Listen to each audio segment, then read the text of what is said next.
What's one thing your mom doesn't know about you?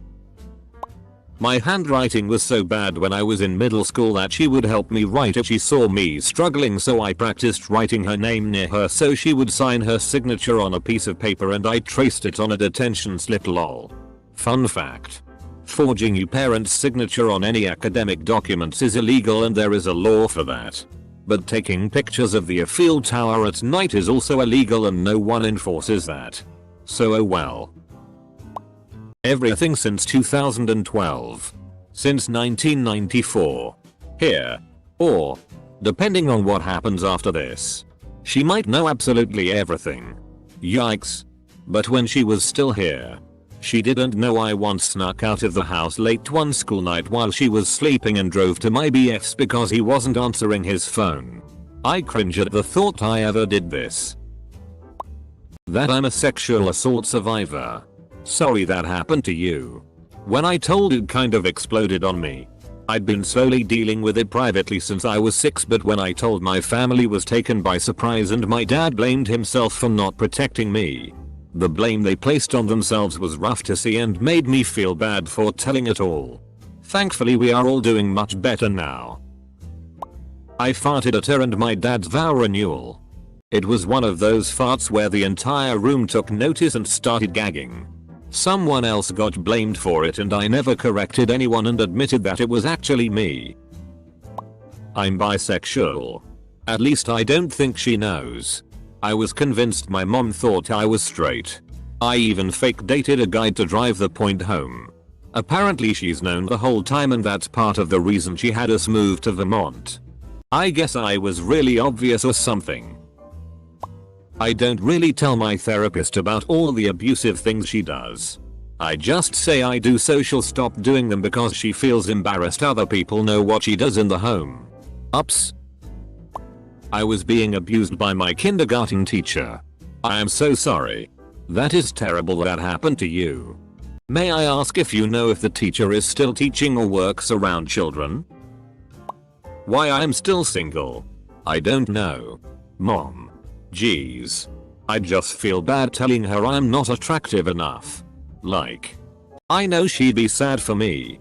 Plus, she's like 50% responsible for how I look.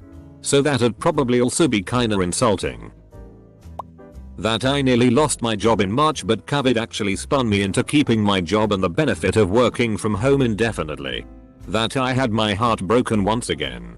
That I feel very lonely. That my depression was the worst it has ever been in July and that I have finally found a medication that is helping. That there is a Marilyn Manson song now that my dad and I both are convinced that even she would like. That I miss her more than I ever thought possible. That I'm sorry for being upset with her last year on the 20th of November and I've been having nightmares for weeks now where she hates me so much she won't even speak to me. Saturday will make it a full year since I lost my mom and my best friend in this entire world. There are so many things I want to share with her and so many things I want her advice on. My mom knew everything about me up until a year ago. I missed my grandmother's funeral because I was locked up facing 10 years for armed robbery. That I bang her best friend when I go and help move furniture. What I am to my mom is a personality tailored to her needs. What I am actually is a polar opposite of that person. So I'd say she doesn't know anything. I try to maintain the same thing but sometimes I can't help me coming out of the box. I hate my life. That I got fired from a job after they discovered I was stealing snacks. Gas station. It was dumb. But it racked up about $350 worth of unpaid food over the course of 2 months. The fact that my boss decided not to press charges and to give me a second chance was a life lesson and I never ever did that again. However, I don't ever want my mom or dad to find out. That I've had a side gig in adult entertainment for years. None of my family members know. But all of my friends do. I am trans and pansexual and don't believe in Jesus. That I technically lost my virginity to her dildo when I was 11-12. How dysfunctional I am. I know I need to do something. Tell myself to do it screaming in my head but I keep playing on my phone while things pile up. Therapist is helping me through it. That and how much blame I put on my stepdad for a lot of shit, but therapist is helping with that too. That a dude was jerking it outside my apartment window in the middle of a January night. I called the cops and testified in court that the dude in front of me was, indeed, the chili dog wanker. Apparently he had a history of this. I cut classes. I just play games on my phone or computer and shit during classes so that my teacher thinks I'm present. Otherwise, my mother gets a message regarding my absence. Stroke. That I've tried cocaine. My mom caught me doing coke and in a semi-asleep daze told me that better not be meth and went back to bed. She doesn't know I got to go to grad school.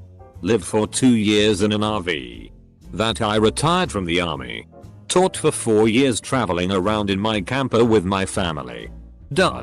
She died in 2007. Apparently, a lot of stuff. First, she doesn't believe I like girls. Second, knowing me, I'll stay where I am at my job. Fourth, I have plans. I'm not dumb. Third, she doesn't really trust me with my friends for some reason, and I think it had something to do with how I used to be clingy to my friends. Lastly, she's surprised when I handle a social interaction without being cringe. I've grown. I'm not a child. I am at heart. But I know how to handle real world. I'm not like my father either. He stayed where he was at his job because he was comfortable. I'm pushing to get higher at my job. I have plans if this plan doesn't work. I am actively working on becoming better. If I was comfortable in my position, I wouldn't try so hard. Sorry for the rant. But I guess I have pent up emotions about this and I have to talk it out. Thank you for reading. My mom doesn't know that I'm bisexual and I have known for 8 years.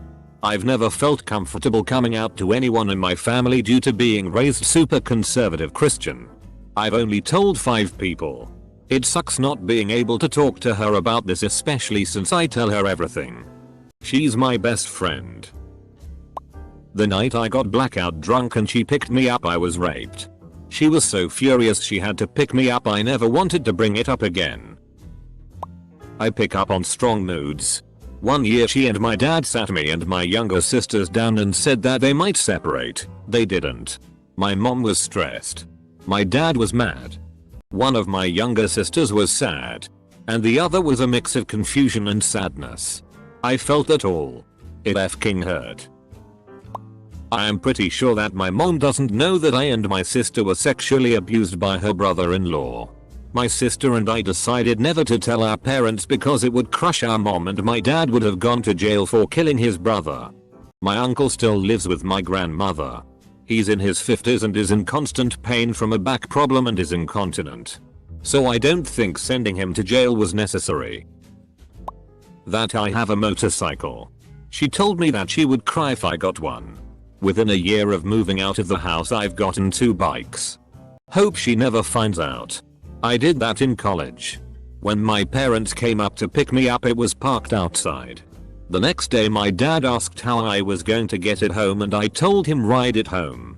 It was a 6-hour ride in the rain and my dad said lose us on the first turn. I don't need your mom breaking her neck looking for you behind us, sis. That I'm gay. I have a friend online. And I've known them for 1 year. And they have known I'm gay for that entire year.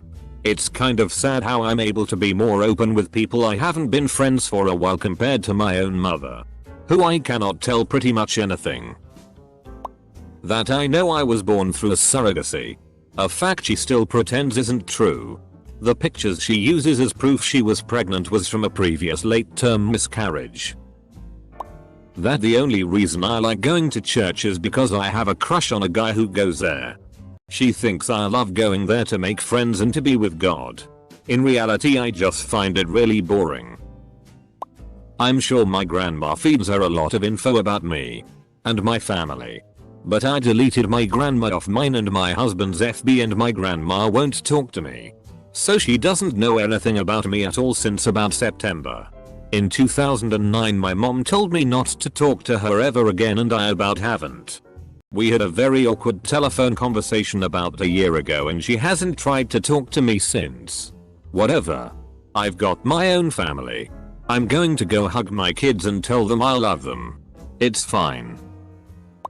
I grew psychedelic mushrooms in my bedroom closet as a teenager. More that she doesn't acknowledge. Rather than doesn't know. I've stated this repeatedly. So have my sister. Bill. Sons. And ex. I think my older brother is a dick. He is a negative. Egotistical. Entitled. Winnie 60-year-old baby. But. He is her precious boy. Her firstborn. So therefore perfection. That I am divorced and remarried. She has advanced dementia and hasn't really recognized me for about 5 years. My mom doesn't know that the trip I took to San Diego wasn't with my friend and her family. I met a couple online and spent the weekend with them. I drove 1.5 hours to LA to meet the guy. Then we took an Uber to the bus station that was 20 minutes away. We took a bus all the way up to Oakland where his GF picked us up. Weekend was decent, I guess. He cheated in the past. They were so not ready to add another person. Then at the last minute, he decided he wanted to stay longer. So I got on the 8-hour bus ride home by myself. Didn't get back to LA until 1 AM. Then had to call an Uber and waited 20 minutes. Was dropped off at his house to get my car. Only to speed home to make it home by 2:15 AM so I could sleep for a few hours before going to work at 6 AM. Didn't sleep cause my mom was upset that I got home so late. 2/10. Would not recommend. I have had suicidal thoughts since I was a teenager. Closing in on 30 now.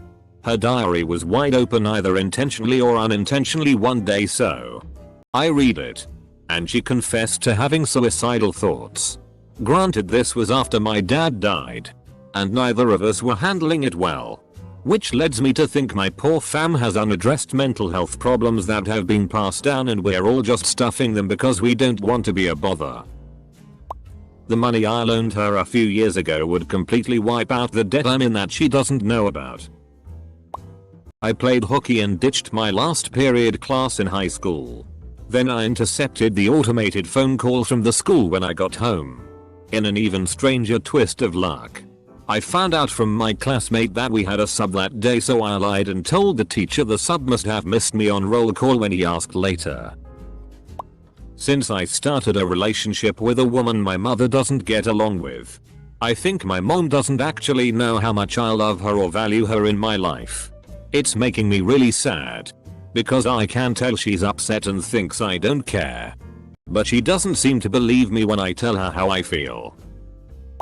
When I was a young teen I would get so angry about my ADHD and my struggle with a trauma I had and come forward about that I would hit myself repeatedly with a metal ruler. I didn't address the trauma until a year after my oldest son was born. As a parent my heart breaks for little me and she can't take it back, so I don't think I'll ever tell her the private turmoil I went through. I've always been outwardly happy and nobody could have known because I never let anyone see how it was. Just how close I came to downing all of the blood thinners I take. And walking out into the road in front of a semi. Full stop. Full stop. And X200B. This was many years ago. And thankfully I never even got to the take all the pills step before regaining some sense. I ironically don't fear death by any means, all it takes is a specific horror story to FCK me up. Probably because my father told these stories to me when I was 5 and scared of my own F-King shadow. My big book of sexual experience. And drug dependency. There's way more than just one thing. I was raised by my grandparents. My mum never really got me. I'm not sure if she could tell you any of my hobbies or interests or any of the names of my friends. When I was at daycare when I was 4 or so, I pushed the merry-go-round while some other kids were on it because that's what you're supposed to do with a merry-go-round. But apparently those kids didn't want to be pushed, so I got put in timeout for the first time ever. I was so afraid of my parents finding out, even though they wouldn't have done anything bad to me. And then so mad afraid of the teacher who put me in timeout. That I refused to go to daycare for a while. My parents had to take me to several doctors before I fessed up that I had been pinched by a clipboard and was scared about that. They believed that. And even brought it up years later. I have no reason not to tell them now. But still won't. This was like 20 years ago now. But I'm pretty sure this is the cause of all my anxiety issues. Miss Nicole. This was all your fault. I used to have a sugar daddy when I was a teenager. And that's how I was able to buy that $900 piano my siblings really wanted. I wasn't actually budgeting my $50 month allowance for God knows how long.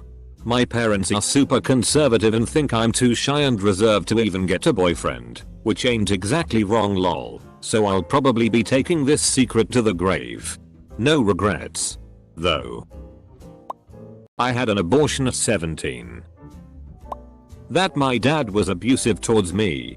He was abusive toward her, but they got divorced very early in my life and I didn't end up spending time with him until around 5. He always made me feel guilty to tell her, so I never did. She also had no clue just how often I skipped school and snuck out. She knew I did those things but nowhere near the excess amount of times. Also, now that she's passed, she doesn't know I have a daughter that asks about her all the time and wishes she could have met her. I don't believe in heaven. It's a weird thing, but somehow I think of her being able to see how much I got from her in how to raise my kid. I still talk to her to check in and tell her how much I love and miss her. I wish she was still here so I could have some way to get out of my own abusive marriage. She doesn't know anything about me cause she died. She'll never meet her beautiful granddaughters. Or see my siblings and I get older ourselves. She won't see us succeed or fail. She won't meet my future wife. She'll never know what my favorite songs are. What my new favorite movies are. Alcoholism is a life-destroying disease and it stole my mom from me. But a fun one is she didn't know I f***ing hated Cheetos. She thought Cheetos were my favorite snack food ever and would get them for me all the time. I didn't want to hurt her feelings, so I'd thank her and eat the whole damn bag. That I haven't returned home in a year because she caused me to be overstressed and anxious and ended with self-entitlement by thinking I was gonna give her my truck I planned to buy. When I left my house from mental and physical abuse at the age of 17. Still a senior in high school, I had a PT job and pushed it to full-time. Being a waitress, I was pretty much homeless. I would steal grocery meats and some easy cans of food to survive. I am not proud of it. But it was that or going back home where I knew I would get beaten the hell. My counselors noticed I was quite exhausted. And sometimes wear the same clothing that they asked me if everything was okay. And I told them the truth. Then one day, they surprised me by paying my prom ticket. Bought me a dress. Bought my BF, now ex-husband, tux. Took me to a spa to get my hair done that I couldn't be grateful. Thanks to all my teachers and counselor, I am very glad I left home because it was non-stop from beatings from my mother. BC I had a boyfriend. Non-stop of being name calling and mentally abused. And even though I struggled like hell, it taught me to grow up and work hard and become more successful than my family was. We now talk, but that's one thing my family will never know.